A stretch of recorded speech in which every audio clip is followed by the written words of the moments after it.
Okay, so you heard from your aunt's dog walker that chamomile cured her insomnia, and now you're spiraling down the herbal rabbit hole wondering if there's any science behind this.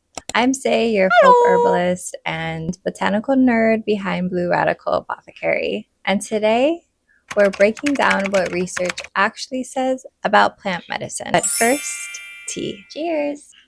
Let's start with the good news.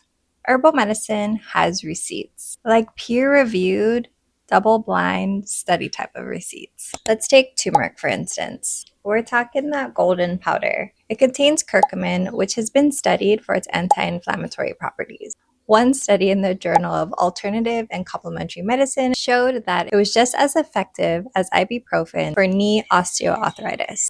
Translation: turmeric is not just pretty, it's actually really good for reducing pain. And don't worry, I'll leave a bunch of links down below if you want to read these studies. We talked a little bit about St. John's wort in a previous video, but it can actually be used for mild and moderate depression.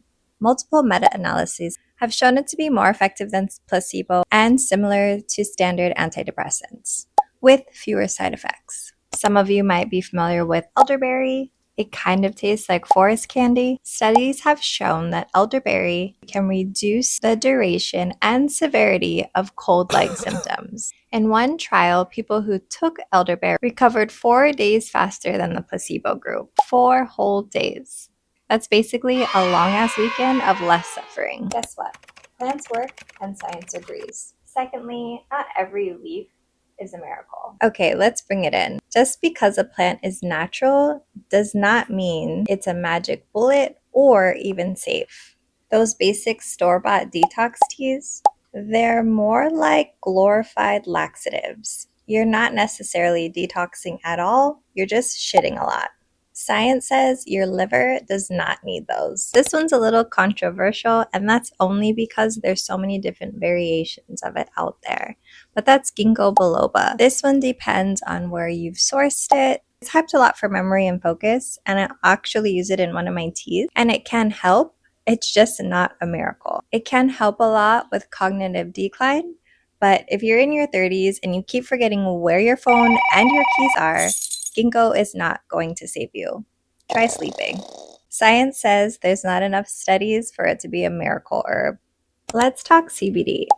So CBD has its potential for pain and anxiety. But again, like ginkgo, not all products are created equal. But that's the problem with the wellness industry, and that's a whole different video.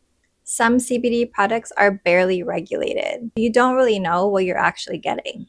Make sure you get a CBD that is third-party tested. Otherwise, you're just buying glorified and very expensive coconut oil. Here are some tips to help you spot legit herbal science. Through schooling and all of the studies I've read, not all studies are considered good studies. Here are some things that you can look for when you're doing your own product research. First, you want to look for human clinical trials, not just test tube and rat stuff. Second, check for dosage. Was the study using 2,000 milligrams of a specific herb and your tea bag only has 20 milligrams? Those things matter. Third, you want to read who funded it. Just like Big Pharma, there's also Big Herbal. So if Big Herbal funded it, you want to take that with a grain of salt, if you know what I mean. And fourth, meta-analyses are the gold standard. Think of them as a group chat consensus of science. They review a bunch of studies to give real tea. So where does folk meet fact? Here's the thing. Just because science hasn't caught up to folk wisdom does not mean that herbs don't work. It just means that they have not spent any money to research them yet. Pharmaceuticals have big money, so they have big studies. Catch my drift? Herbs, not so much. But anecdotal use for thousands of years is not nothing. It's a starting point.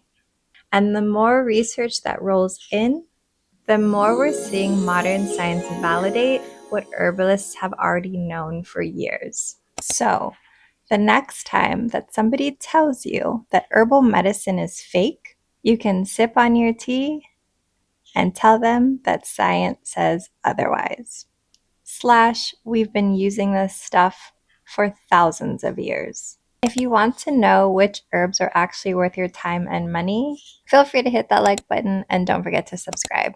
And don't forget to pair this video with what you just watched. If you need more resources, you can find all the links below. Stay wild, stay rooted, and stay curious. Until next time, bye!